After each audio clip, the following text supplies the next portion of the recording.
hundreds of $1,000s over. Not saying that we don't see it, but we don't see it as often now. And rates were still low. I think it was back in what, February that we met? It was February. Yeah.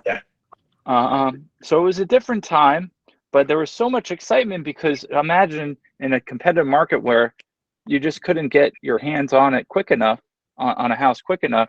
You know, you had this renovation loan product, and you could turn a fixer-upper with conventional financing or conventional like financing, and renovate it to your liking and still close reasonably quick. So glad to have you back. A little bit different market pace. We're seeing a lot of reduction in prices. 53% of houses in DC that are listed on the market last week dropped their price. 53%. So definitely seeing a softening of the market. People are on vacation, A, and B, have the sellers have different expectations on what pricing should be. And maybe they're getting a little sloppy. I don't know.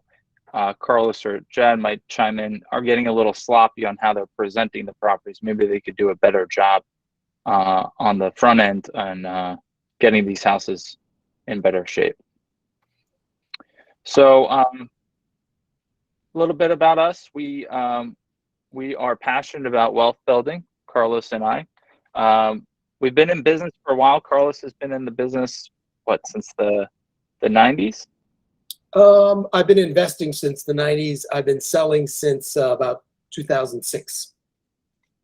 So investing since the 90s, selling real estate since 2006. And we love what we do. We love helping families. We sell a lot of real estate, so we know what we're doing. And we love holding these meetups. And next month we will go.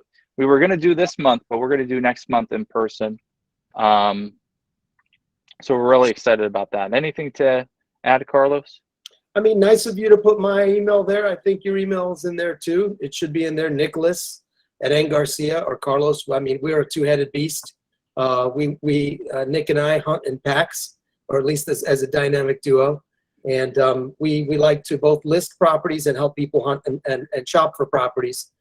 And I'd say, I'd say that probably, if we're going to be honest about it, this isn't a group for all kinds of investors, but your two hosts, Nick and I, we do happen to tilt in favor of buy and hold investing, meaning that's what we do.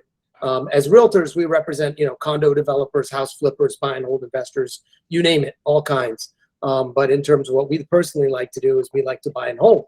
So we end up talking about that a little bit more than some of the other categories. And I think that what Chris and Matt are going to talk about works very, very well with that, because you can take something that's a little banged up and make it shine and then invest it out long term. Carlos, do you want to talk about you and Nick before we get started about that new thing that just came out in DC, where they're giving families up to $200,000 to purchase homes in the District of Columbia? Actually, Matt is the best one to talk about that. Nick and I work with clients doing that, but I mean, this is a little bit about a different topic, but that's a very good 200,000 to know about. Hearing that is just like, oh my God. It's amazing. Matt, you want, maybe we'll segue into you for that. What do you think? Yeah, guys, thanks. Matt at First Home Mortgage here. So Jad, what you're referring to is HPAP, the Home Purchase Assistance Program. It's been around forever, but they just really beefed up their funding. And yeah, clients can get up to $202,000 of closing costs and down payment assistance. Actually, $206,000 when we factor in some of the closing cost assistance there. So it's very income and household size based. Higher income tiers up to a single person that makes under $109,600 would actually get $70,000 of assistance. So still a significant number, but the lower income individuals are the ones that get up to $206,000. So just a great program. Takes a little bit longer to navigate through.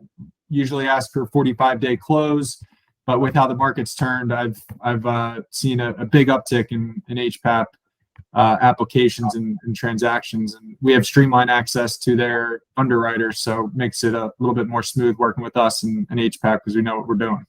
Now, if you were, Matt, if you were doing like as investors on this call, like I flipped houses in Southeast and in Northeast. So you think that this HPAP program is really going to be affecting people that are flipping in Southeast and in Northeast?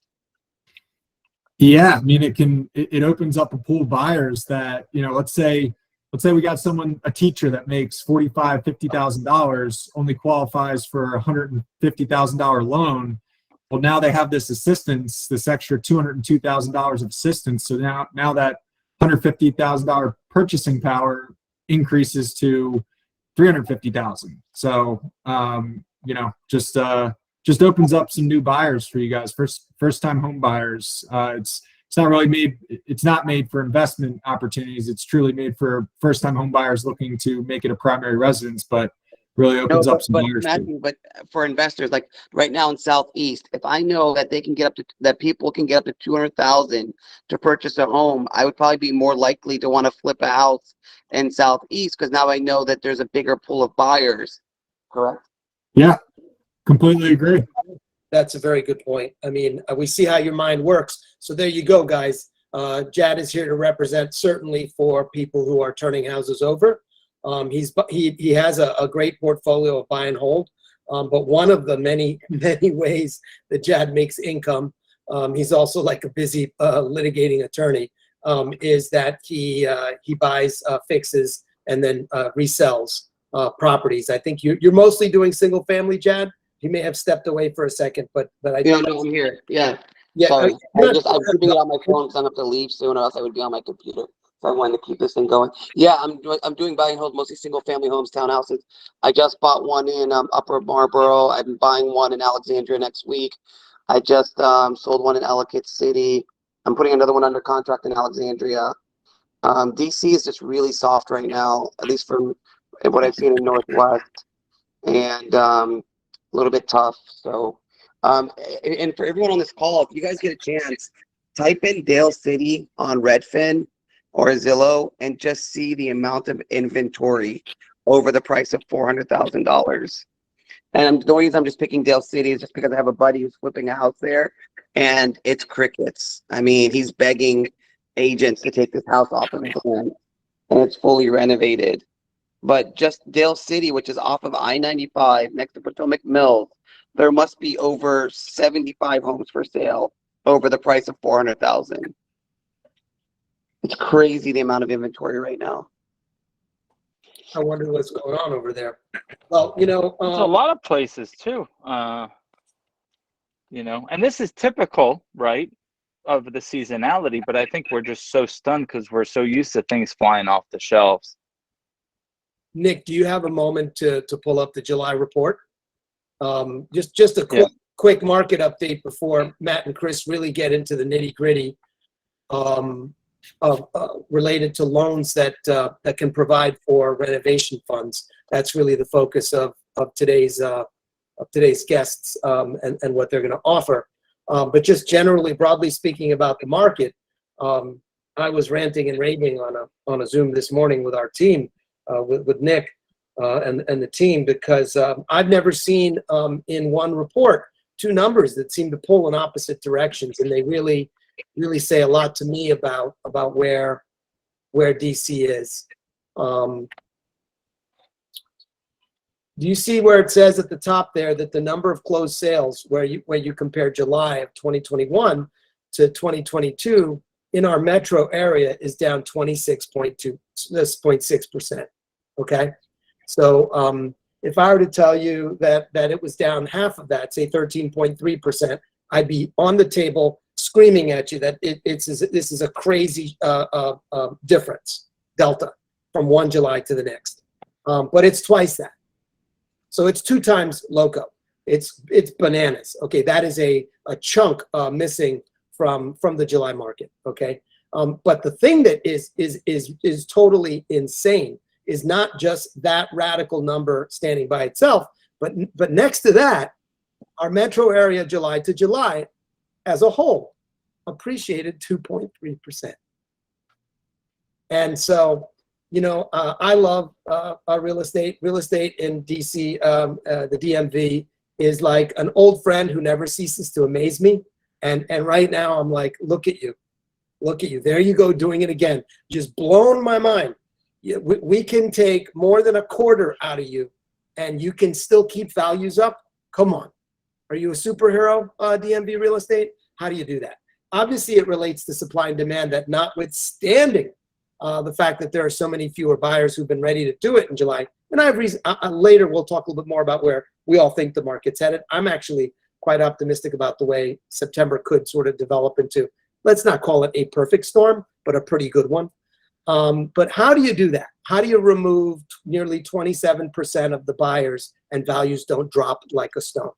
I think the way you do that is because the supply was so low overall. I'm interested to hear that Dale City has so much supply, but it had been so low that the market could withstand such a drop in interest levels among buyers, and still pricing could hold firm. By the way, Jad, to your point, even though in the metro area, and Nick, could you go to page 4 of this report where it shows what's happened to median values comparing July of this year to July of last year? You'll see that, it's not the same in every county.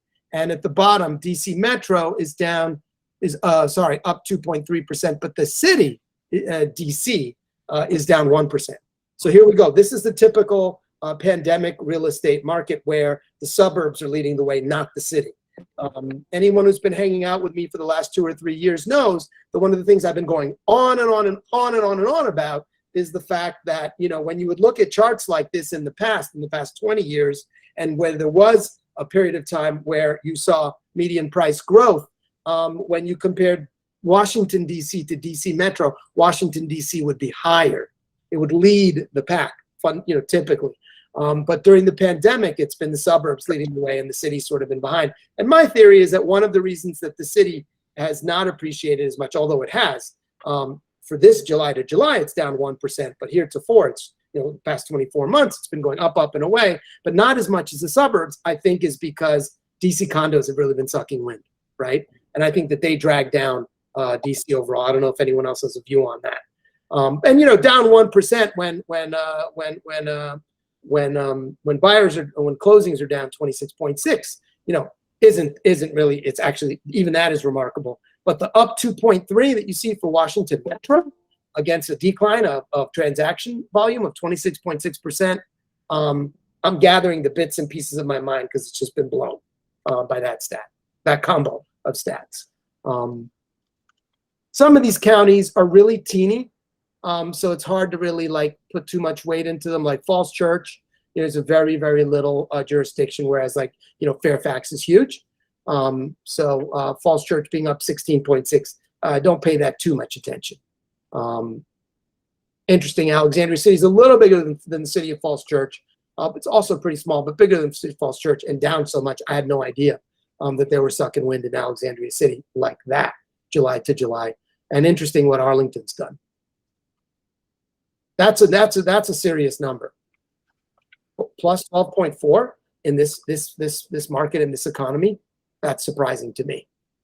Anyone else have any comments on any of these jurisdictions or any of these stats?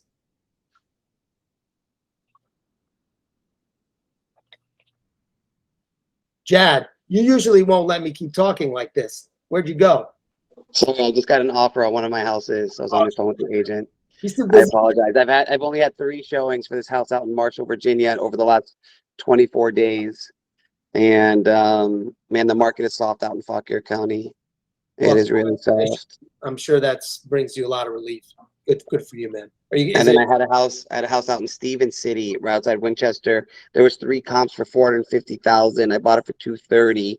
I put about $120 into it. It was only supposed to be $90, but my contractor exploited me because I don't know, got a deal, whatever it was. But he took advantage of me, and now he's out of business because I was his entire business. Long story short, the $450,000 was reduced to $400,000 for me to get a contract. I bought the house in April, and the rates went up in May, and I got crushed. So What'd you say? You bought it for 230. You put 120 into it. So you're in Yeah, I'm at 350. I had comps supporting me at 450, 3 houses.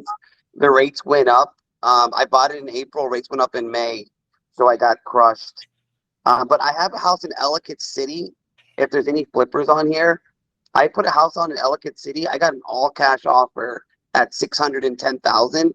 It was on the market for less than 48 hours.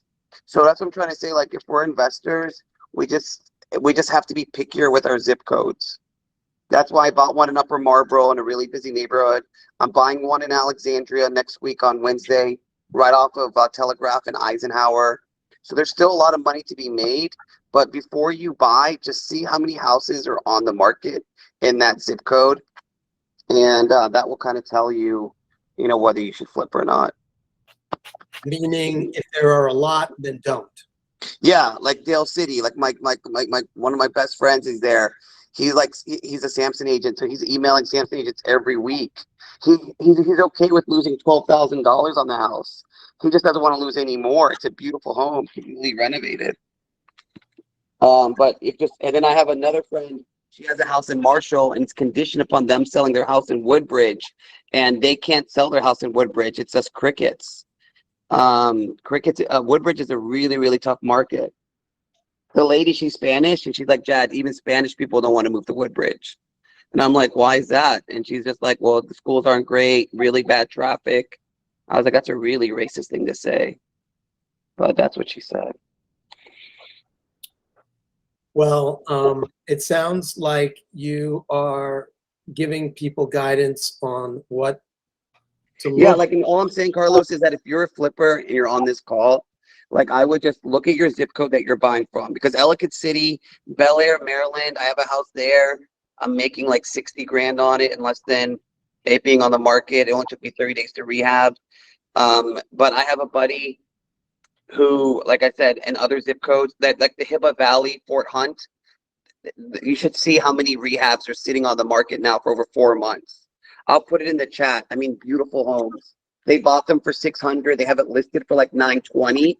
They've now cut the price by $70,000.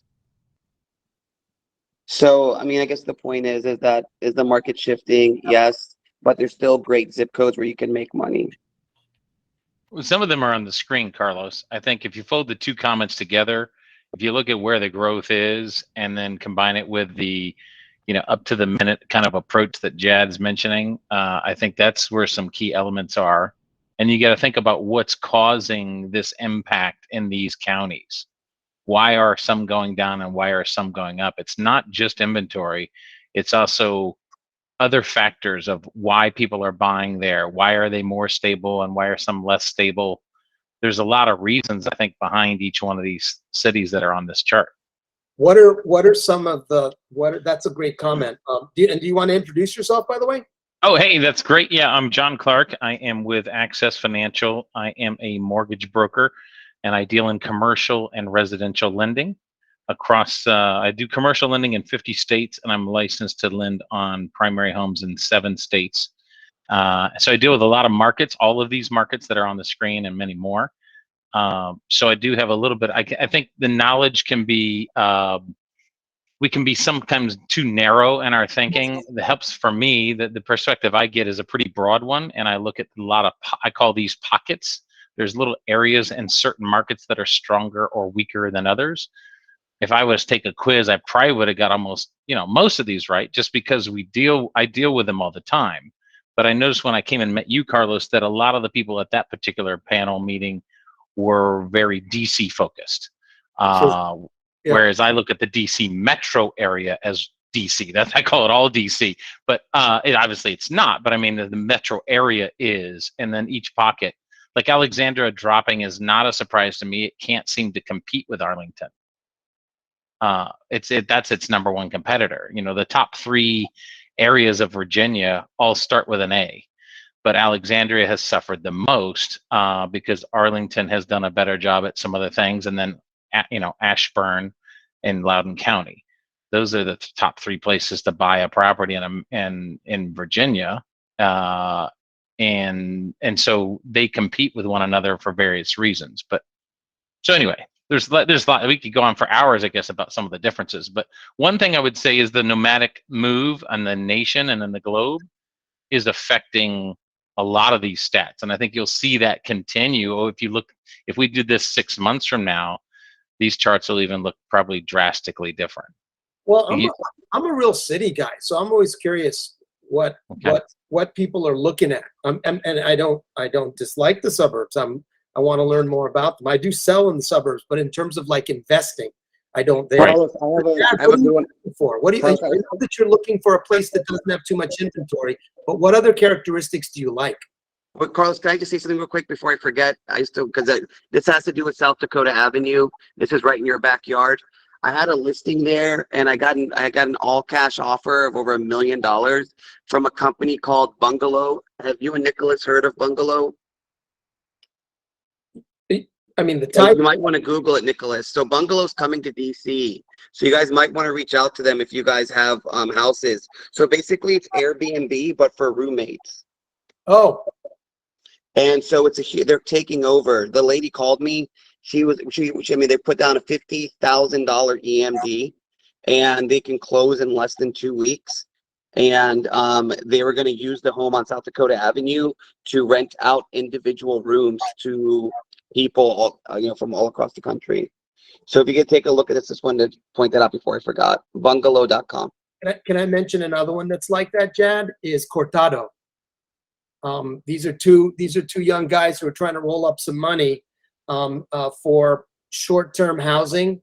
I think typically in the city for people doing internships and graduate, like typically 1 or 2 semester long visits.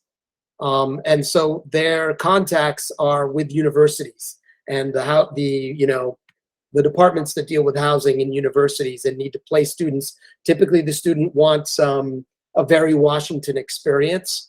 And if I heard the kid right, he was saying that he can get, I was trying to charge $2,000 a bedroom. I ended up leasing my property to somebody else for $7,400 for 4 bedrooms. So pretty close. Nick, I don't know if I told you that. $7,400 over there at Vermont. Well, let me be honest. $7,000 for the first 6 months. Then we kick up to $7,400 for the last 6 months. So I'll end at $7,400. So it's really $72. But $7,200. And I was trying for 8. And for one moment, the guy was thinking about taking it, and he was happy at $2,000 a bedroom because he was going to charge each of 2 people who would share a bedroom $2,000.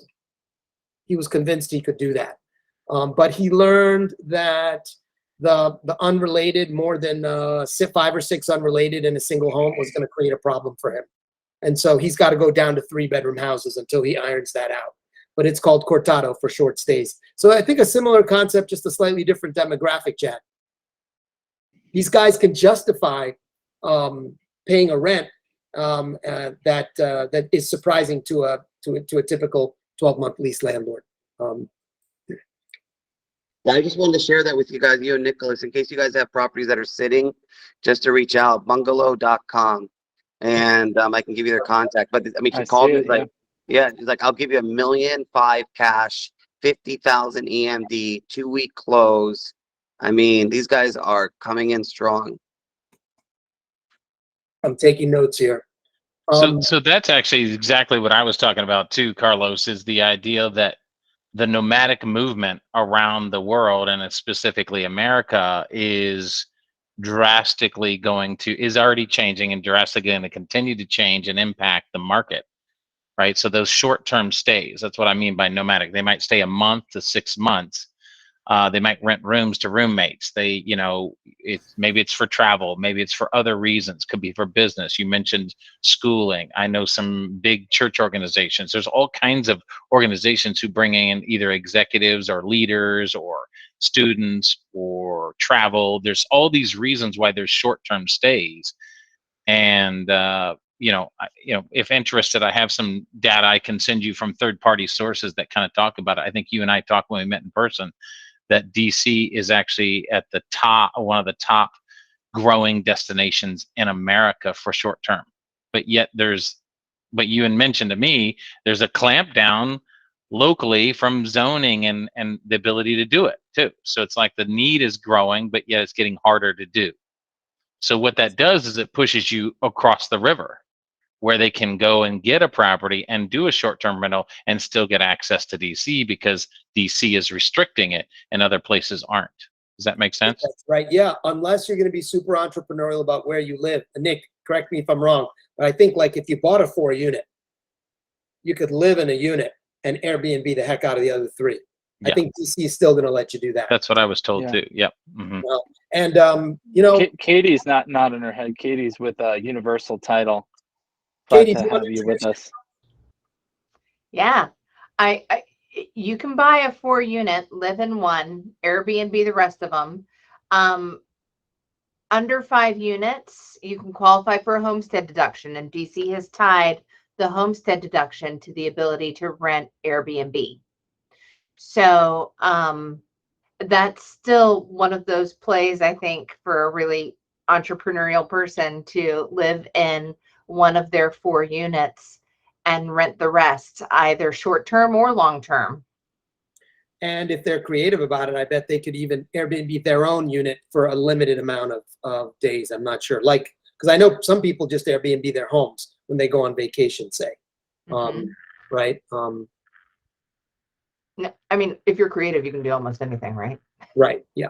Right. But they are watching, and you do have to be careful. Yeah. But I mean, you know, I got to tell you, I keep saying I'm going to start flipping houses, and I keep saying I'm going to do Airbnb, but I haven't done either. But I'm just salivating on the sidelines. Please, Carlos, don't do it. I don't need more competition, Carlos. Please stay on the sidelines, Carlos. I don't want to Yeah. compete against you. It's a big old wide world out there. We'll grow the pie. I don't think so. Okay. Come Oh on. wow, he's got his competitive teeth out. Well, not only that, Jad covers the map so broadly. I mean, you know, I wouldn't Yeah, even come on. close to it. Okay, although once in a while he did say he was in our backyard, you know.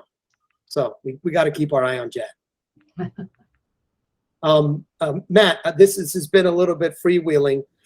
We're gonna get to your presentation. I think Nick just wanted to talk a little bit about grid in general, since there's some people who are here for the first time. We'll try not to tie you up in too much boilerplate, but Nick, without further ado, tell people about what it is Yes. we're trying to do. Yeah, so it's grid. So just reminding us why we're here is to grow our database, grow our network, right, of people that we know and can talk about real estate and invest in those relationships. You know, we grow together as a team quicker than you grow individually, and it's to invest in you guys and each other and develop our leadership skills and expertise. And we're going to be, you know, beating that drum a little bit more as we get in person. Next month is going to be our first one, September 20th. It's going to be at one of the houses that one of our close investors have flipped. So it'll be nice. We'll have cocktails. We'll really get to network. So a little bit about the panel we have today. Matt and Chris, no stranger to Garcia. We do a lot of transactions with them. They're 2 great guys, and they're very responsive. Great communications with our clients, and they have some creative products. So without further ado, if Matt, then Chris could introduce themselves to the group. Cool. Thanks, Nick. I'll start, Chris. Yeah, Matt Borgerson here with First Home Mortgage. We are a private correspondent lender, mainly working in DC, Maryland, Virginia, but all up and down the East Coast. I'm licensed in Florida, Delaware, Pennsylvania, on top of DC, Maryland, and Virginia. So we'll be covering the renovation side of financing here today. And I'll let Chris introduce himself. Thank you, Matt. Hey, guys. Chris Laughlin. I manage our renovation department at First Home Mortgage. I've been on this side of the business managing this department since 2016. Been with the company almost 12 years now. Born and raised in Baltimore, went to school in Montreal, Canada, but besides that, have lived pretty strictly, like right around the Baltimore area, just north of Baltimore City and Baltimore County. I'm licensed in 14 different states, one of which is DC, the district. So all East Coast, and we have a dedicated renovation department at First Home Mortgage. So we want, people, processors, me, my assistant, pretty much doing nothing but these types of loans because they are a little bit more complicated, more moving pieces with the licensed contractor involved prior to closing. But yeah, great niche product, great ability to kind of do different things and a lot of lenders got out of the space, especially when COVID happened. So yeah, look forward to speaking with a lot of you guys and hopefully working together. I think, Matt, we just closed one with their team, right? Yeah. Jenkins, TJ Jenkins. Yep. Yeah. Yeah. So Sweet. yeah. So really good products. The HPAP product, we can use the 203K loan in conjunction with HPAP. However, it is pretty, it's only the limited 203K. So you can only go up to $35,000 worth of total renovation costs. So it's fairly limited. It's got to be cosmetic and somewhat minor repairs, but still, nice to be able to combine those two programs. Yeah, and we can do 4-unit 203Ks where someone occupies 1 unit, rents the other 3 out. We can use the other rental income from the other 3 units for qualifying income. So a lot of good opportunities there too.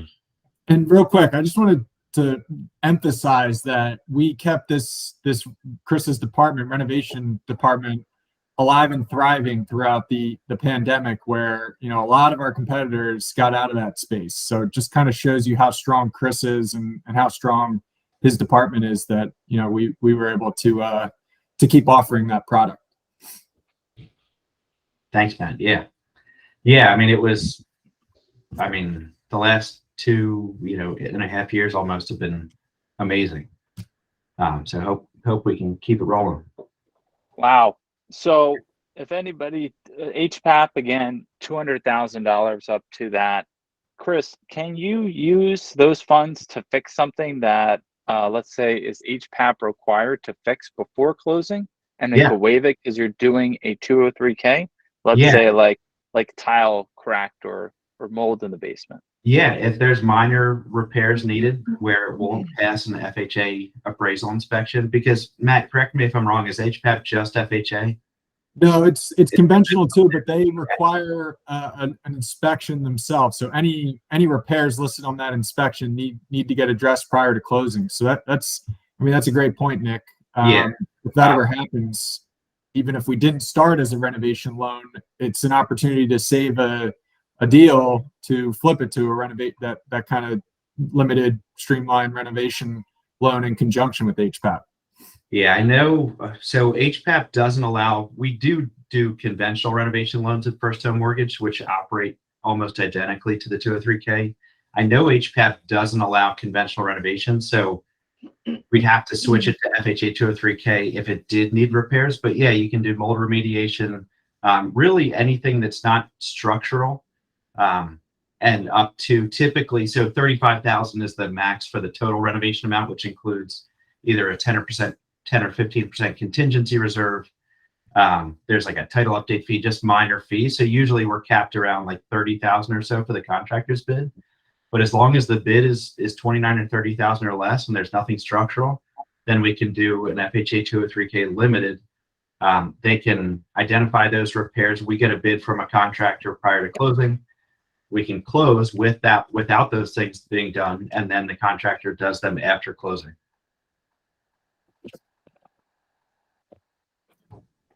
Pretty good. Yeah. So I can just keep rolling unless anyone has any questions on those.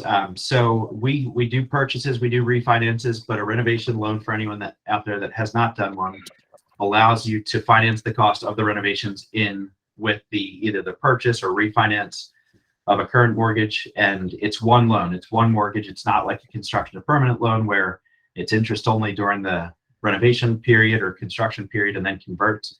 It's one loan that if you close in September, your first payment's going to be due in November, and it just combines the purchase price and the total renovation amount. The down payment percentage is going to be a percentage of that total acquisition cost, like the loan amount, but very similar to regular conventional and FHA guidelines. On FHA, we can go up to 96.5% loan to value. On the conventional versions for first-time home buyers, they can do as little as 3% down, and then 5%, 10% on from there. Very, very good loan product. Close on the home prior to the repairs being done. So they select a licensed contractor. Usually there's a HUD consultant involved prior to closing who helps kind of determine what repairs are required to pass the appraisal inspection. You can do elective repairs. It's not just mandatory items that you can do with these. So a home could be in perfectly fine shape and a borrower might want to add a bedroom or a bathroom to make it more feasible for their family, and they can do whatever they want, really. The sky's the limit with these. It provides access to more inventory. It kind of opens up new doors for properties in certain areas that aren't meeting their minimum criteria. It gives you just that added ability to really make it their own. What just few questions to kind of poke the audience. It's what about investors? How much can they use this product if they're not living there? What's the minimum down payment, and is there any loan limits? So the conventional renovation products, which there's a Fannie Mae Home Style and Freddie Mac Choice Renovation, is a relatively new one. They can both be used for investor and second homes.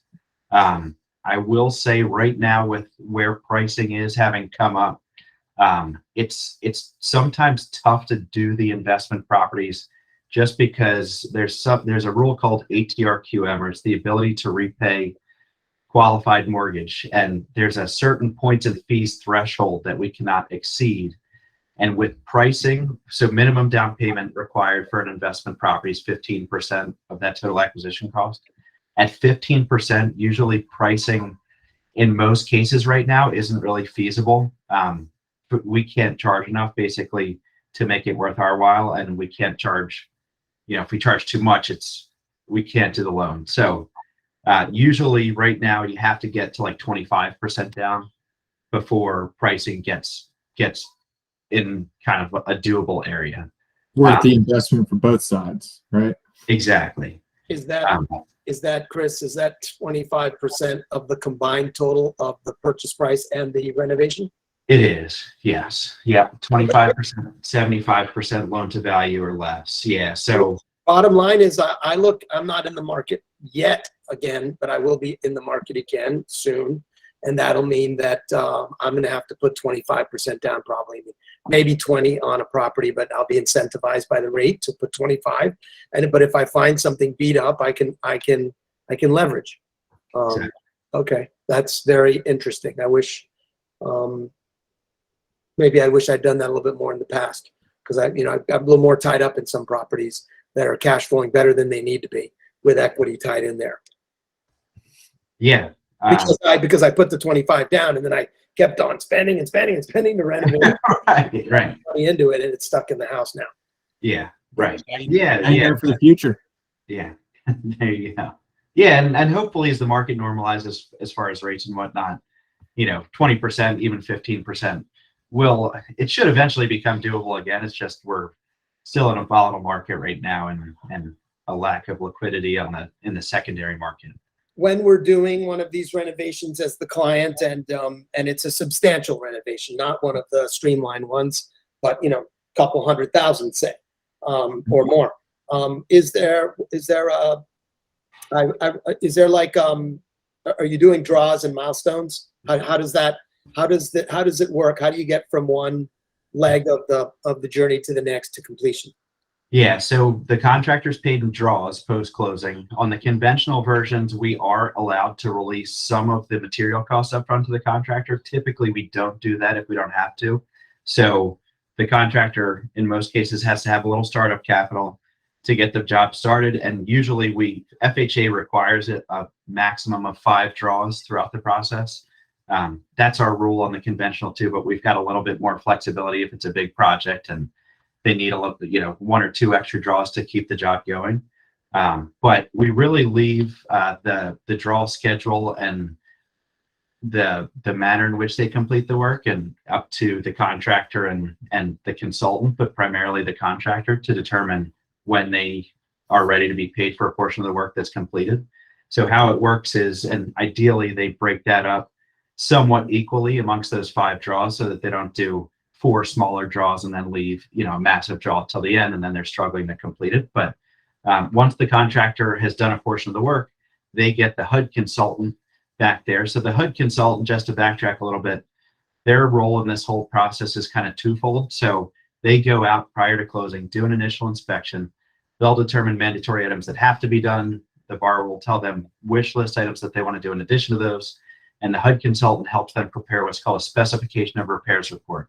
And it's a 35 category comprehensive report with labor and materials broken out separately. And that is what the scope of work for the loan is based off of. That's what the appraiser uses to determine what the after improved value of the home will be. And post-closing, when they're ready to be paid for a portion of the work, that's what the consultant's going to use when they go out there to determine what percentage of each of these line items is complete.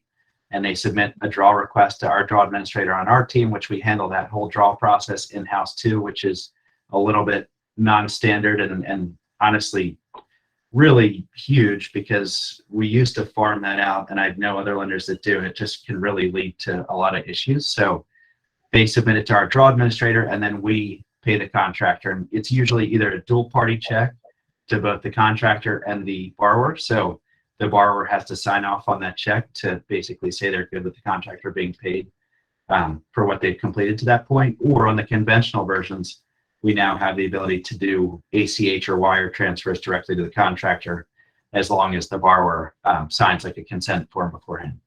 But that's usually how it works. Up to 5, they can do 2 or 3 draws if it's a smaller project because there will be a draw inspection fee for the consultant, but all of those fees are financed into the loan. So they're not paying out of pocket for those each time for each inspection post-closing.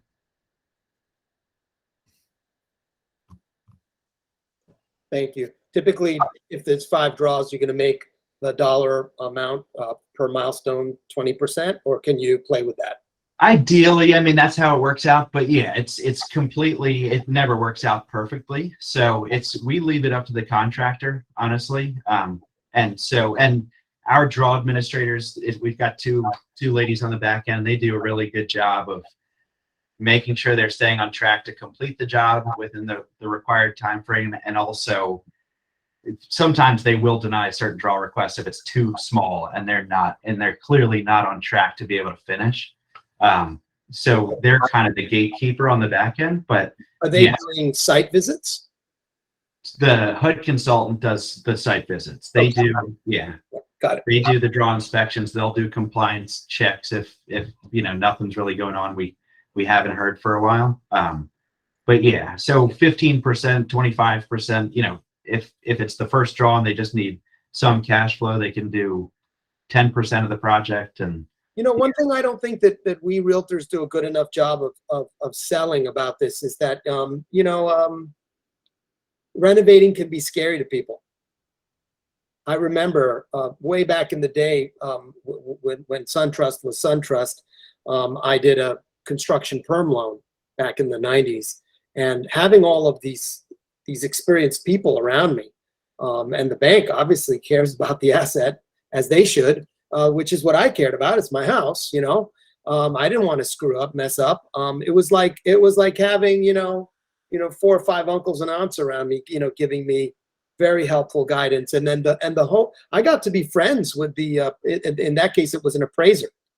This guy named Glenn, he came out, 4 or 5 times for those milestones. And a couple of times he held the contractor to account, in a way that I might have either been too afraid to do it or just not knowledgeable enough to do it. Like, hey, it's not fair to pay you now because you haven't really shown us the work, And it's great to have someone playing that bad cop role. So, Nick, you and I should think about this. You're getting a lot of infrastructure and guidance and experience from the institutional people, in this process as the consumer. It's scary. It's hundreds of thousands, maybe. Yeah, the HUD. Do you feel that way, Chris? I was going to say the HUD consultant's a really nice piece throughout the process. On the conventional versions of these renovation loans, Fannie Mae and Freddie Mac don't require a HUD consultant, but we do.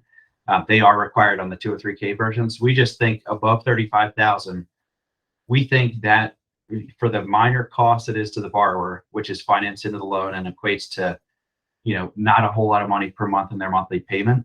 We think that added layer of protection for both us and, more importantly, the buyer, as to have, because the consultant is going to review the contractor's bid prior to closing. They're going to make sure the costs within there are appropriate. There's going to be enough money after closing to get this work done, but also they're not overcharging them for this work. And they're previous contractors, so they have years and years of experience in this industry. And their job after closing is, when they do those draw inspections, they are looking at the quality of the work and making sure thing is done the right way. So yeah, it's really a nice protection for both us and the borrower. And it's just, some of these projects that we do are $600,000+, and we're not comfortable with the risk that we and the borrower would be taking on by going down that road by themselves without that consultant involved. Yeah, it doesn't have to be viewed as like onerous extra rules. It's actually there to protect you. I love it. I mean, people have to remember, in a lot of these situations, the bank and the borrower are in alignment. Yeah. Yeah. We both care about the property and the collateral for the loan, and and we've seen we've seen these get messy, and we since then have implemented stopgaps kind of to hopefully prevent that from happening in the future. Yep. Good Yeah. stuff. And when you said 600,000, you were talking about renovation costs? Yeah, just the renovation. Wow. I Yeah. didn't know you could take it to that scale. Yeah, because really Yeah, no big deal. I mean, that's a big project. it is. It's huge. And yeah, I mean, we did a $600,000 job in Montgomery County not too long ago. Single family home too. So, and it was a refinance where they didn't owe a whole lot on their current mortgage, and we could go up to the 970, 800 loan amount.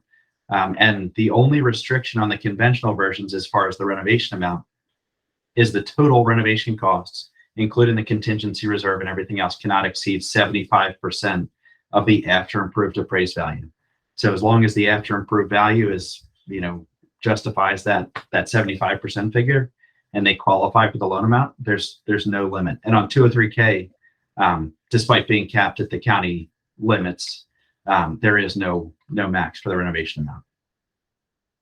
So you can buy a $100,000 property and put $500,000 into it, as long as that after improved value is going to be 600 plus. Yeah. Oh, wow. Yeah. So you got different programs up here. So there are more than one that you work with? There are, yeah. So there's the FHA 203K, and that's been around for a long time. And then conventional are the Fannie Mae Home Style, Freddie Mac Choice Renovation Loan. And all three of them work almost identically to one another. They're just little differences here and there as far as the guidelines, maximum loan to value percentages.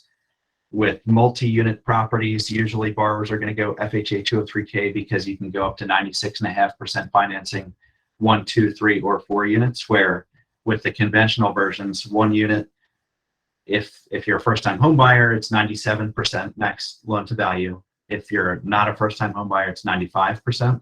But then when you go to 2 units, it's 85%. And then 3 to 4 units for Freddie Mac, it's 80% max. For Fannie Mae Home Style, it's 75%. So usually, if borrowers are trying to hold on to as much cash as possible and put as little out into the transaction, they're going to do 203K for the multi-unit. And there's little intricacies here and there, depending on the situation, where it may make sense to do one or the other. And a lot of it boils down to what borrower is typically going to go regular FHA for a purchase versus regular conventional for a purchase, and those being credit score, how much you want to put down, that kind of stuff. But yeah, all of them work very much the same. And once Matt and I have reviewed borrower's documents and pulled a credit report, there's usually a pretty clear direction which way we want to take a borrower, which is going to be the most beneficial for them. Question. I had a client, and I'm not sure if he used one of these renovation loans, but he bought a house in good zoning and built density. He built like 3 apartments or 4 apartments. Can you do that? Can you repeat? Where What did he do? can you take a house and split it up into apartments? So Matt and I, we only do residential. So we do up to 4 units. Right. So, I mean, you can take a single family home and convert it to a 4-unit property as long as it's going to be a legal 4-unit property at the end of the day. If that's what you mean. Is that Yes, what you mean yes. as far as like Yep. separate Uh-huh. units? Yeah. Interesting. Yeah, because I think if Carlos remembers, we sold one on like First and Florida Avenue. The guy bought it with one of these renovation loans, and it took him a while, but he built 4 apartments out of one house. Wow. Yeah. So that's an eligible repair. You can, I mean, I've seen borrowers go the other way. You can take a 3-unit property and knock some walls out and make it into a 1 or 2-unit property, or you can go from a 1, you can always go up all the way up to 4 units. All it takes is, I mean, usually we want to try to, prior to closing, make sure, obviously the property is going to be able to be, it's zoned to be able to be 4 units or whatever it's going to be. And permitting can take a little bit longer, especially with DCRA in those cases. But yeah, as long as the scope of work is laid out to create a 4-unit property and the appraisal would be done based on a 4-unit property, they can absolutely do that.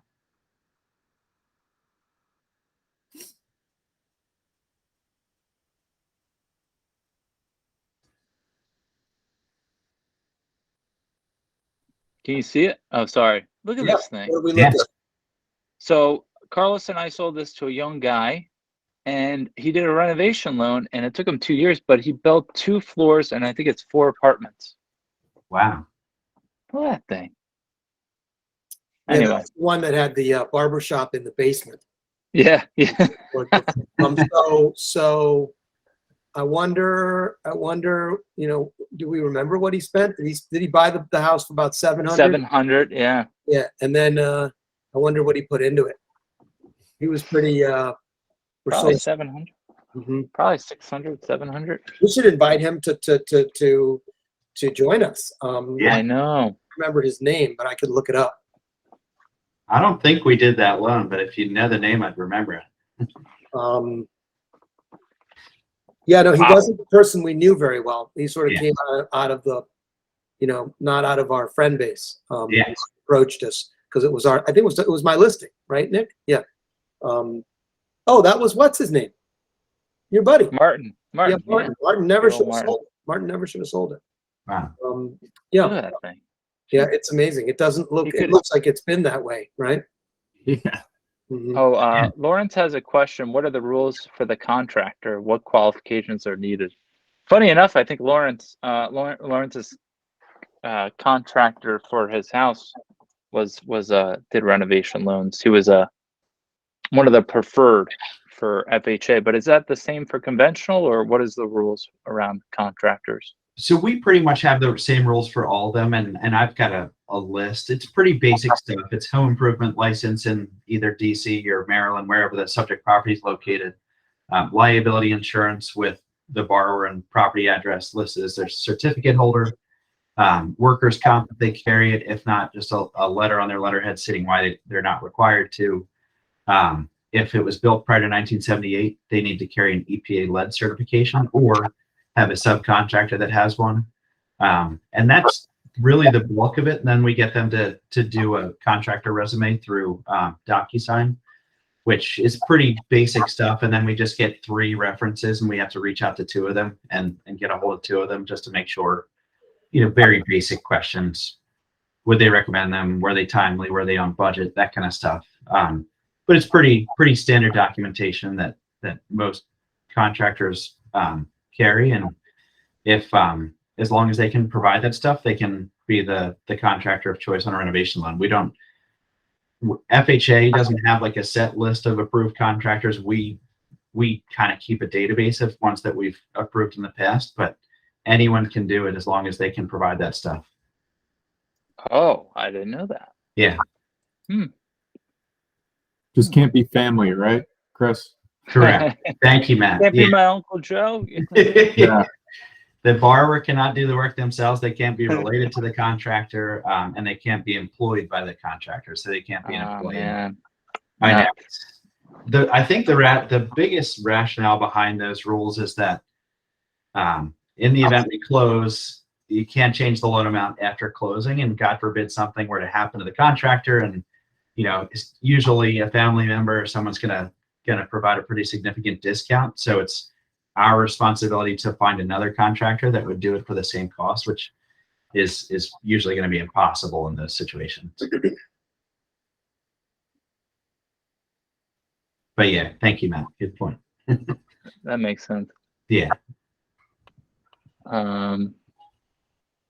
So you talked a little bit about as little as 3% down, and that's if you're living there. 25% if you're not. Right now, so just pricing. So you don't have to be a first-time home buyer to do this with 3% down? Nope. No, as long as you don't exceed 80% of the area median income, you can do 3% combined with one of the conventional affordable housing programs like Home Ready or Home Possible, which offer a discount on the interest rate and the mortgage insurance rate. So first-time home buyers or below that 80% median income mark, and you can do 3% down. Which that dollar amount in DC and the surrounding high-priced areas income limit is 112,400. Yeah. So 112,400, you could, depending on the household size, you could pair it with to get the 100% financing. 97%. Yeah, you can't. We don't have any. Well, if you use one of the programs, right, you could use the down payment funds. HPAP, maybe. So no, yeah. So just HPAP. maybe HPAP. Yeah. So another. Have you guys heard of the Good Neighbor Next Door loan program? It's a HUD program, and it's kind of restricted to teachers or first responders like police officers and firemen, people, EMTs, anyone like that can. There are certain properties that if you go on HUD website, they've got a list of eligible properties for the Good Neighbor Next Door loan, and it offers, they get a 50% discount on the sales price. Wait. Time out. Are you kidding? Wait. Are you kidding me? I'm dead serious. 50, Are you? Wait. Time out. Because a client asked me, is there something with 50% off? And I said, are you nuts? You're nuts. What? Yeah. I heard of a 60% down payment program. Wait, so there is such a program? It is. So how it works, and it's a second lien, but it's forgivable. All they have to do, I think they have to live in the property for 3 years, where typically FHA only requires that you live there for 1 year. They live there for 3 years, and it's forgiven. The 50% second lien that have the purchase price in the beginning is forgiven completely. And then you can combine the Good Neighbor Next Door loan with HUD has a $100 down payment program also. So they can, and we used to do 203Ks on these a lot. We had one particular loan officer at First Home that had a couple agents that did, it seemed like nothing but these. And so they could get half price on the purchase price, finance as much as they wanted for the renovations, and they would get back money at closing.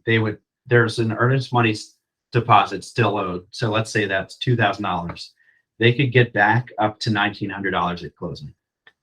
Their earnest money deposit less $100. They can finance all the closing costs, all the renovations, and half the purchase price. And it was absolutely insane. Nick, I see fireworks going off in your head right now. Holy crap, dude.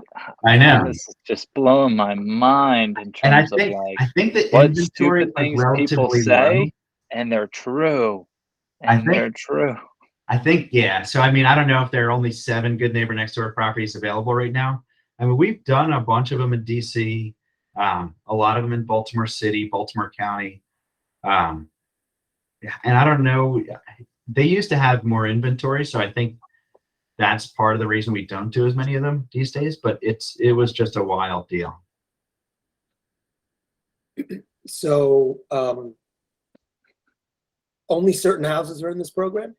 So that's kind of the catch. There are areas of revitalization, but I mean, some of them, in Baltimore County, and they can't be, that bad. So it's got to be listed on HUD's website. So for whatever reason, it's like a revitalization area, and the borrower has to, like in their job, whether they're a teacher, their kind of, I don't know, clientele has to be within that area where the property is located. So there are a couple requirements, but if you find a buyer that meets those, it's really neat. Sounds amazing. Yeah. Yeah, that's pretty radical. So school teachers, firefighters, police, Yeah. Ts. Yeah. Yeah. Okay. Yeah. If you go, if you just Google HUD Good Neighbor Next Door program, it's got how the program works. Eligible single family homes located in revitalization areas are listed exclusively for sale. Check the listings for your state, and then it tells you the requirements. So yeah, 3-year occupancy requirement. You must meet the requirements for a law enforcement officer, teacher, firefighter, or EMT. So not for everyone, but if you check all those boxes, it's pretty great. Neat. I'm just taking a couple notes here. We've reached, we're beyond an hour, and I think we're going to try to wrap things up within the next 10 or 20 minutes. We have some guests here who've never been with us before, and we have some frequent flyers as well. Would anybody like to sort of open the floor up, since you have a handful of loan officers and realtors and title attorneys and investors and fellow members of the group present? Just to open up the floor, anything that's on your mind. Would you like us to go back into the July market data report? Some of you arrived later. We started the meeting off looking at that. Anything that you want to let us know you'd like us to talk about today or to cover in a future meeting? Just thought, or if you just want to introduce yourself and let us know who you are and what your goals are in the near term in terms of learning or doing in relation to real estate investing or just home buying at all. I would like to ask a question to everyone on this call, just as a person that's like flipping, just every day, Has anyone seen like a particular market that you would like to warn us about? Like, hey, this market, don't flip here, or don't buy and hold here, or any market that we should avoid that might be a trap for any of us? And then on the flip side, are there any markets here that people are like, wow, this is a really hot market. I wonder why more investors aren't flipping in this particular zip code? I have one where I wonder why they aren't flipping more in this particular area, and probably you know more about this area than I do, Jad. I've represented buyers and sellers there, but I wouldn't call myself an expert, but I really like it, and I'm really wondering what Chris thinks about it, because it may be in his backyard, which is sort of like the Roland Park area, and thereabouts. Roland Park, Guilford, Homeland, might be a little tougher in Homeland. But some of these neighborhoods that have these exquisite homes from the 20s and 30s, and occasionally you'll see something radically low, and then never before, but now I'm starting to see occasionally something that's just renovated, like really, really hot. Looks like by a developer, and I'm wondering if they're starting to creep into there. Single family flips, that's what I'm talking about. You got any views on that, Jad? No, I'm taking notes. You said Rolling Hills and Guilford. Roland Park, Homeland. Roland Park. Basically, the fancy suburbs north of Baltimore City. Okay. Yeah, like I said, also I'm doing one in Bel Air. I bought this house in Bel Air, sight unseen, and Bel Air is a really hot neighborhood too, and it's on the market. It's 1505 Marlborough Court. So Bel Air is a really hot neighborhood as well. But yeah, I agree with you. I had a house in Mount Washington in Baltimore that I bought for 300. Everyone thought I was crazy, and I sold it for 605. Actually, an offer for 650. So, and that's Baltimore City. So Baltimore definitely has a lot of good opportunities. Yeah, That was in I'm Mount very Washington. familiar with those areas, Carlos, like both Roland Park. My mom grew up in Roland Park, like Guilford. So I'm not too familiar from like the flipping side. And I'll say that usually they don't really qualify for renovation loans only because we're capped at the county loan limits. We can't do non-conforming with the renovation stuff. And single family conventional limit in Baltimore City right now is 647, 200.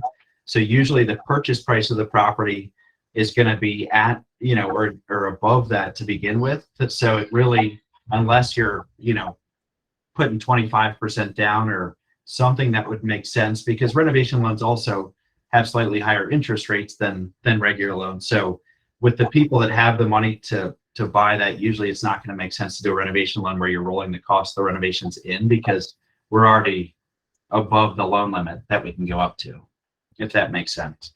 And that's the, one of the downsides of these is that there is no true jumbo or non-conforming product. I don't know anyone that offers one. And in areas that aren't high cost, like DC and the surrounding areas, oftentimes in the nicer pockets where the purchase prices are higher, we're kind of hamstrung with the renovation stuff.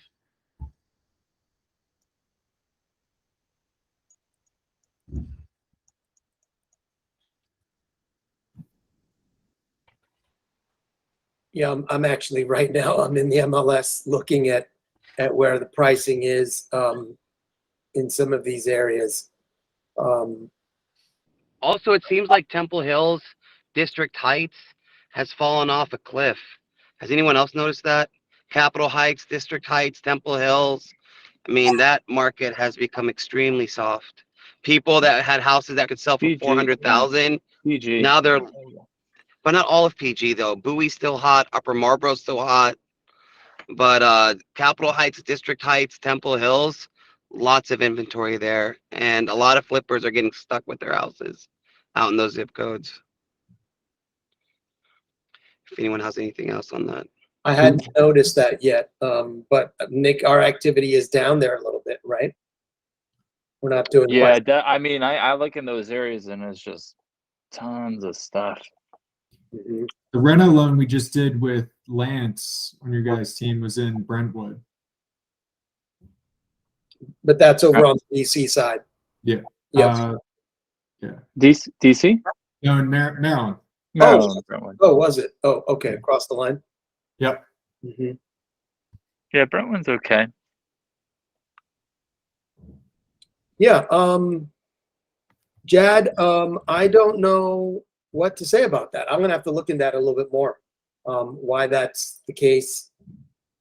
Because, the general impression I had was with this run up, looking at close-in PG was a smart thing to do from a consumer's perspective, that there was a lot of growth there. But maybe we run into a hiccup. No, I mean, we haven't run into a hiccup. It's just that we're charging 2.5% prices. We're charging prices where we think lenders can afford. Like, if you have buyers that were pre-qualified at 2.5%, right? They could afford what the prices were that when it went super high. Those same flippers and investors and realtors are pricing the houses as if people still had mortgages at 2.5%, when that's not the case. So where there's still a ton of buyers, they just can't afford the prices that we have it at.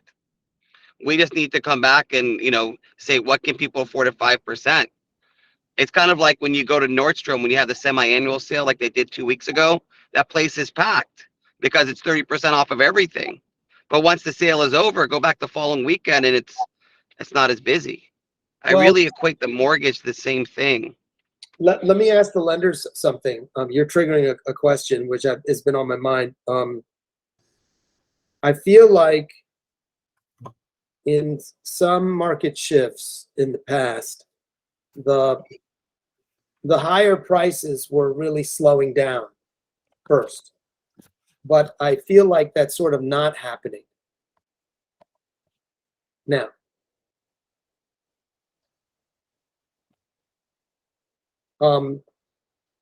Is that what you're seeing? Meaning, is it still relatively active at higher price points for your borrowers? Yes. And in DC, Jad, to kind of combat the higher rates, especially for first-time home buyers, they reintroduced the DCHFA reintroduced the mortgage credit certificate, which allows buyers to recoup 20% of the mortgage interest they pay every single year when they file their taxes. So that has really made effectively lowered the interest rate by over 1% based on recouping that money. So not available in Maryland though, so not so much in Maryland. Yeah, so Jad, maybe you gotta look at coming back into the city more. No, I just think that all of us like that are on this call that are either flipping or like representing people is that like a house that was listed at 400,000 when the rates were 2.5%, you had a huge pool of buyers. Those Yeah. people that were at 2.5 can no longer afford that $400,000 price. However, home sellers and investors still think that we can get 400,000. And obviously in real estate it only takes one, but they're not around. I mean, they're just not around. I don't know. I think there's like going to be a market correction of about 70,000 for homes that are priced below 450,000. At least Capitol Heights. I mean, it just go on to Redfin and type in Capitol Heights, District Heights, Temple Hills, Fort Washington. All you're going to see is green dots everywhere. And they're all beautifully renovated homes, and it's just like price adjustment, price correction. I mean, that's why like right now it's so hard to flip because I can't trust myself. I don't know what I'm looking at. What comp are buyers going to buy at? What is the market? I have a house right now I can buy in Gaithersburg for 550,000. The renovation is 120. The ARV should be 850. 3 houses sold for 850 on that street. I stand to make about 150 grand. It's just, cosmetic renovation, floors, kitchen, bathrooms. But I have no idea if I'm going to get 850 because I have no idea what the consumer confidence is right now. Yeah, I don't you know got to what I'm be looking at. pickier.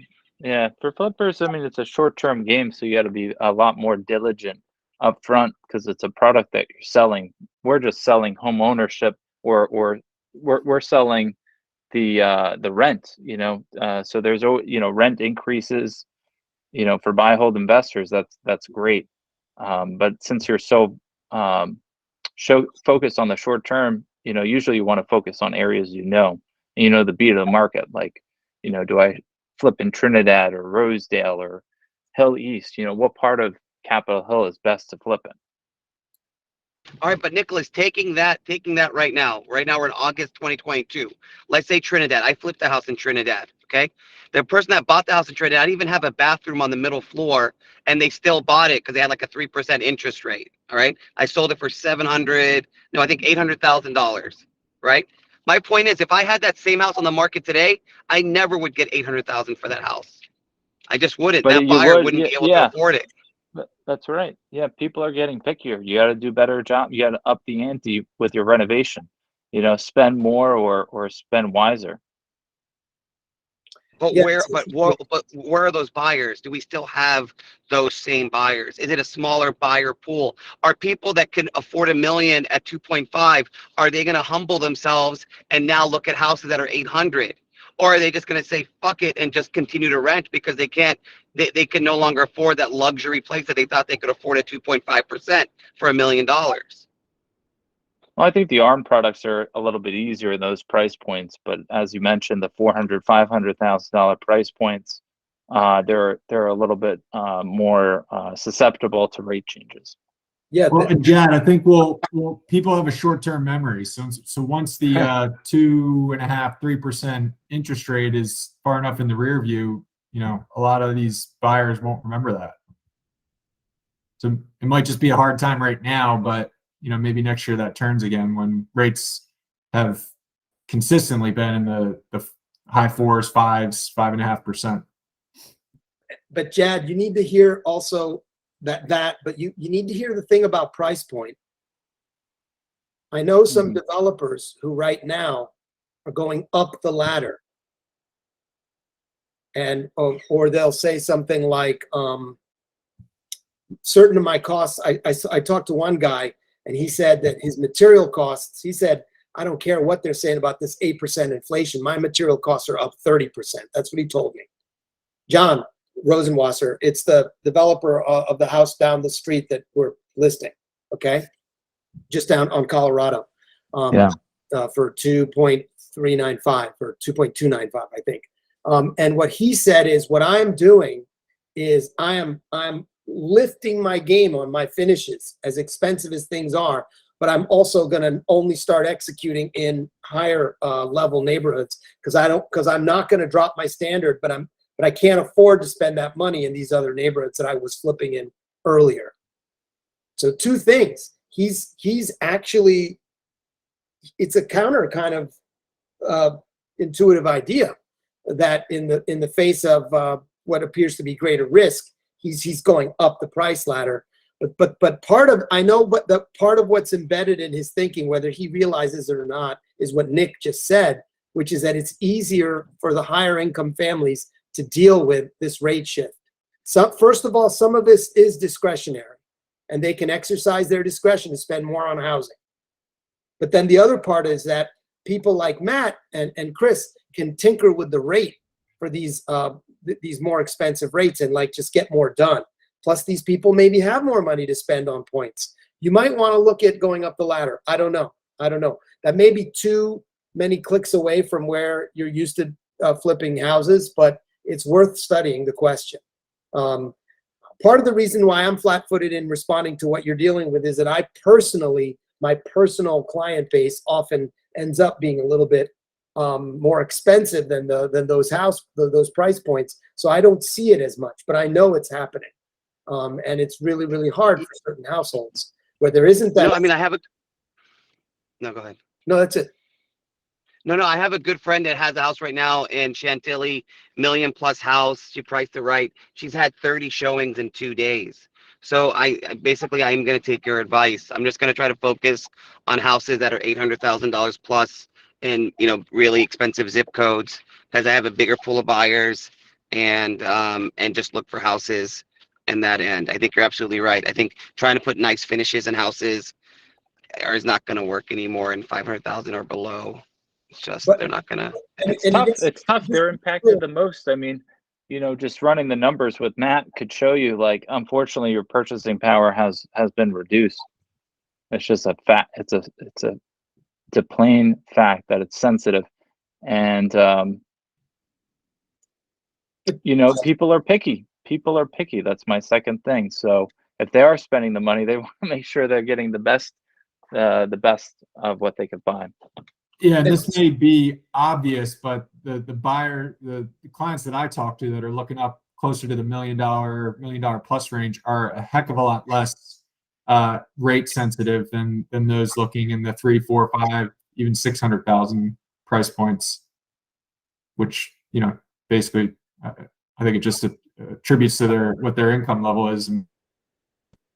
But Matt, isn't it beyond the fact that they have the luxury of exercising their discretion to reluctantly spend more?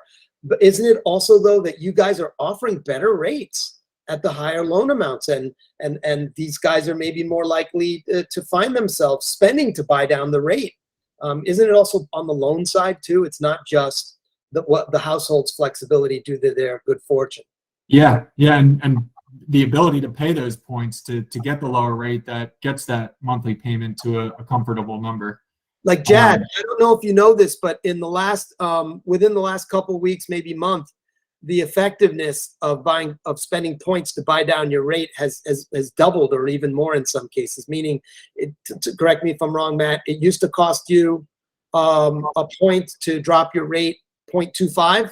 Yeah. And now you might only spend 0.8 of a point to drop at 0.5. You might. Yeah, there's the overwhelming sentiment is rates are going to drop at some point in the next year or two. So investors and mortgage-backed securities, they're not in the business to buy a mortgage-backed security that's going to get refinanced a year later. So they offer lower rates but charge some points, but more cost-effective points to try to keep that loan open longer than a year or two. I saw something really clever, Carlos, and everyone on this call. If you guys go into the Hidden Valley, Alexandria, there's a lot of flippers. Like I started off the call telling you that they bought houses in the 600. They have it for 928 sitting. One agent, he put down, we realized, put it like in the first line of the house being listed. He said, we realize rates have gone up. We're willing to give you a $10,000 credit so you can buy down your rate. Yeah, And they put that in the very first line. That's how desperate they are to move their houses. yeah, that's a good line. And it opens up, it does more than just offer a tangible benefit. It opens up the mind. Because people aren't necessarily thinking about buying down their rate because they're not they hadn't exercised that muscle for 10 or 15 years. It's not tangible, right? You're not getting anything for it. Well, I mean, because when I was coming up, we talked about arms and rates all the time when I was coming up as a home buyer. I mean, you know, you were doing everything you could to wiggle away from the market rate because it wasn't so attractive. But, you know, we've forgotten how to think that way because rates have been unrealistically low. We've been living in a dream world for the better part of 10 years rate-wise. and Jad, I would encourage you to look forward and see what markets that might be better in the spring that might not be doing well here. Oh, Nicholas, I'm gonna try my best. That's Come the on, $1 where's million. the crystal ball, man? Where's the crystal ball? Like, what's the next? I'm just gonna I'm taking Carlos's advice. I'm gonna try to buy homes $700,000 plus in really good neighborhoods and look for houses that there's a shortage of inventory That's true. so that I'm not gonna be one of Basics, many. back That's to my formula. basics, man. Also, Blue chip properties in in I better know, areas. but before the And rates went up, I could flip in Fauquier County, Winchester, and make 80,000 with my eyes closed. Now I'm lucky if I can just get 3 showings. yeah, the salad days are over for a minute. They may not be over forever, by the way. I'm pretty optimistic. Also swimming pools, Jad. People love swimming pools right now at the upper end. They're just all about them. Swimming pools, tennis courts, you know, space for a trampoline. 2 offices. Everyone wants their own office without sacrificing the guest room. So these big houses are good. Yeah, that's what I meant earlier, Matt, when I said that it just feels a little different in that the upper end feels more solid. Like I thought the way I remembered real estate was as soon as you have a downturn or market shift, heads up, upper end's going to get whacked first. And like the really affordable houses that are more relatable to more people are going to stay healthier longer. But it seems like because the rate movement was so extreme in such a short amount of time, it's been a different impact.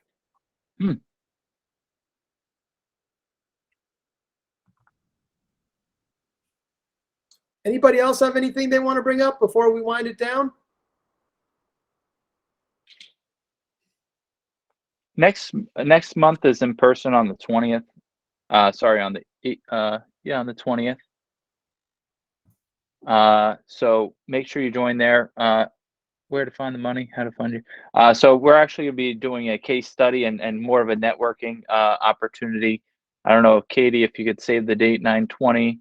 John, everybody here, Matt, Chris, Cindy, Jad, would love to have you guys in person. It's going to be at one of our properties I visited today in Columbia Heights.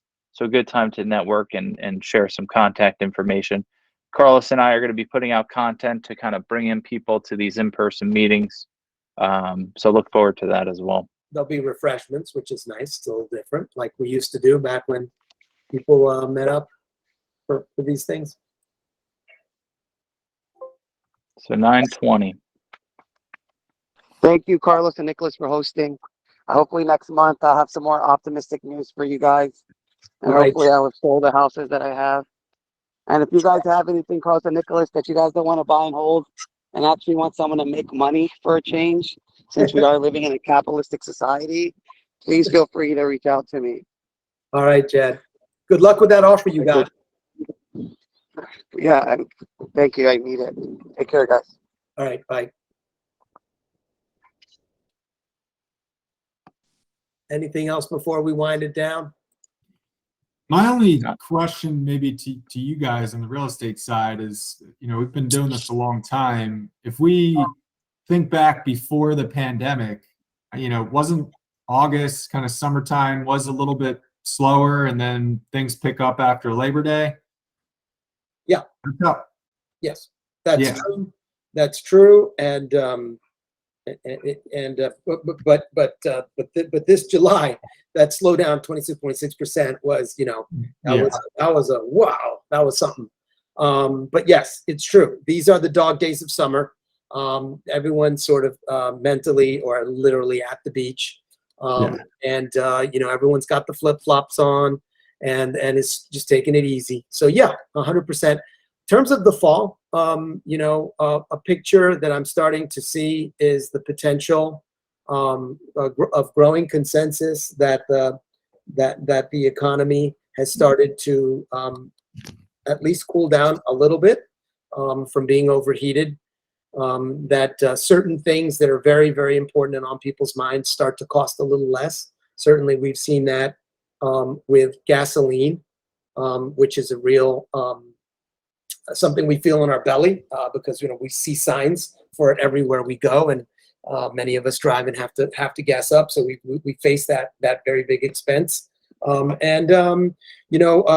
think it's a fact that consumer sentiment was at a low for quite a while, a very low for many years, and it's still low, but it's starting to show signs of moving upward. So it's no longer, I think, at the very bottom of the V, and that's very, very important. I think you guys in the mortgage industry, like you told us just a moment ago, believe that rates will be dropping, and so now you're starting to feel comfortable extending offers like a better priced buy down of the interest rate that can be justified, the payoff within a shorter period of time. Because I think you said in our call earlier today, you fundamentally want to incentivize people to stay in the rate a little longer because you need them to stay in the rate to make your money, your minimum money, and you wouldn't want them refinancing right out of it in a matter of months. And so you do believe that the interest rate market is going to improve for consumers because it'll come down. I think that there's a couple things we talked about, Matt, on our team call this morning that you joined, which is that there's a story for people to understand that it's better to buy a home now than it was a little while ago because you can do some negotiating and you can do some things with your rate. And I think as more people sort of pick up their heads and look at what's really going on and get home from the beach and start thinking about, am I going to get out there and pound the pavement and do it this fall, they'll be pleasantly surprised to see that some conditions are better than maybe the last impression they had when they sort of disconnected, unplugged a little bit for the summer. And then they're going to see some inventory that's sitting there with having had some price drops. And on top of the inventory, which is growing, there's going to be a wave of people in the fall who need to list their homes because of demographic reasons, births and deaths and demotions and promotions and relocations and inheritances and all the things that trigger. So this is a great question, Nicole. And when you look at all the different vehicles that are, and this is one of the real positive things about Movie Doty and I too, there's certain vehicles that we have access. Oh, thank you. I was about to learn a little bit of something about vehicles. But I think for all those reasons, there's a potential, I wouldn't call it to have a perfect storm, but to have a pretty interesting confluence of circumstances and people sort of lifting their heads to go, oh, when I sort of left, I thought this shit was all over and it's just terrible. But it's just, there's some bright spots here and there, and maybe this is my moment. I think that there's a very good potential for that kind of a fall. And I think people we have some buyers who are getting really good deals right now. Yeah. And those are the people who, did not disengage. Love that sentiment. Yeah, I mean, we'll see. I've been wrong before. I am generally an optimist, but the thing about it is, this has less to do with my personality as an optimist and my belief in our local market, because again and again, it has just astounded me. I count my lucky stars that I'm an investor and a realtor here and not in so many other places I might have ended up living. That's my take. Cool. On the Well, title end, our numbers are up dramatically in August from July. Oh, yes. The See, number we're of deals. jonesing for that August report, but it won't be out for a while. That's The interesting. number of deals crossing our desk in real time is better in August than it was in July. July was a little shocking for everybody. We're already seeing better numbers, and I imagine, Matt, that you're kind of in the same boat, that you're already seeing better numbers for loans crossing your desk than you did in July. Definitely. August is a big closing month. I'm just getting a little nervous for September, slowing down a little bit. But yeah, August was a lot better than July for sure. Yeah. Well, coming in on the front end, we've got a better pipeline now than we did last month. So Yeah, so in other words, what this may be telling us is that in a number of areas where you measure things, that the worst is sort of behind us, and sort of people understanding that takes a minute. And when you reach the bottom, then you start to bang back up again if you're in a place that's generally healthy, like we are here. Yeah. As a local economy. I could be wrong. That's my bones. That's what I feel in my bones. Yeah, it'll be interesting to see what the fall has to bring. I'm optimistic. Yeah, good. Glad to hear that, and thank you for letting us know that. Yeah. Yeah, you guys see things that are coming down the pike in ways that we don't even see them until we get these reports, and then we look back and go, "Oh, that's what happened." So it's really helpful to hear that. Yeah. Nikki, anything else? Cool. No, looking forward to tomorrow. Cindy, John, Nicole, thanks for sticking with us. Lawrence. All right. Thanks I've for marked having my me. Enjoy your calendar evening. for Thanks, September guys. 20th. September 20th. All right. See you then. Good to see. All right. Hopefully we'll see you everyone in Thanks, person. guys. All right. Bye. You guys. Thanks, Chris. Thanks, Chris. Thank you, My Chris. pleasure. But Good to What see when you it, what do all. you do? When do y'all do, Chris? September 3rd. Woo! Coming up. Number Your three. first? Number 3. 3. Yeah. Oh, no. Season I was back gonna- over there. You got it in the bag. Matt's on 2. I'm on 1. We're excited. Yeah, it could be any minute now. How many kids you have? 2? We've got 2 already, so we've got a 4-year-old girl and a 2-year-old boy. Okay. Yeah. And what's coming? We don't know yet.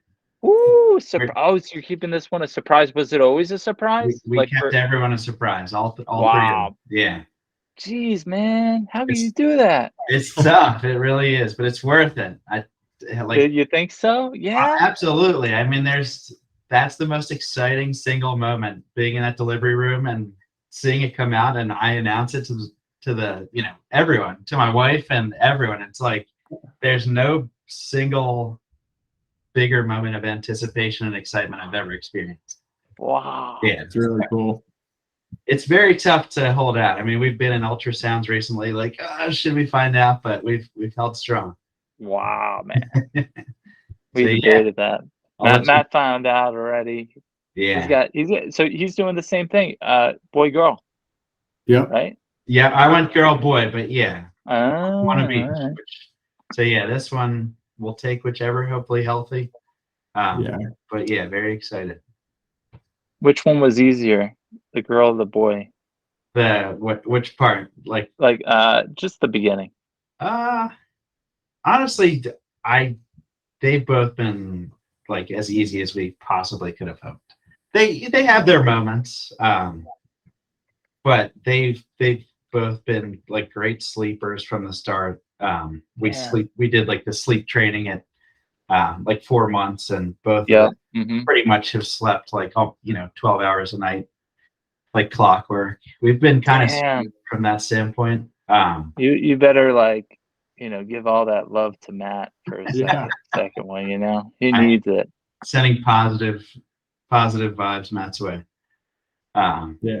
Yeah. We'll definitely be diligent with the sleep training. That really helped first time around. So, Oh, it's huge, and it's tough. Like that Yeah. first night where they're crying, and you gotta like Yeah. hold your wife down or whatever so she doesn't go in there. It's like yeah. stay Yeah. strong. Stay strong. Yeah, but yeah, they're great, and my wife stays at home with them, and I think that's helped out. Just that consistency, and the 2-year-old's about to start preschool for the first time, and our daughter has been there since she was 2. Despite COVID, we're a little apprehensive about it. That's cool. Yeah. But Now look at everybody. Everybody send their kids back. I know, man. Double ear infection. We sent our kid in. It's just comes with the territory. It does. I feel like our immune systems are kind of Get building up and we need to build them back up again. It seems like every little thing, the kids get sick, we get sick, but it's all good. cool. So, yeah, I'll man. let you guys go. Nice seeing you, Chris. Nice to see you both. Thank you for We having probably me. won't. Yeah, well, maybe you'll come down one of these days and. I would love to. Yeah. I'd love to come down and meet you guys. 9:20 might be tough just with the baby. Yeah. But hopefully one of these other ones. Yeah, October and November, I'd love to come down. So Cool. this one's they're all in DC, I'm guessing, right? Yeah. Okay. I mean, no big You'll deal. have to do a hot date. Yeah, it's a little hike, but maybe I can A little hike. I can figure something out. Cool. Yeah. We'd love to have you. Thank you. Well, good to see you guys. Thank you for having me All on. right. I really appreciate it. All right. Thanks, Matt. Good Thanks, luck, Chris, if we don't talk to you. All Thank you, Matt. right, bud. Appreciate See it, ya. guys. Thanks, Nick. Later, guys. See ya.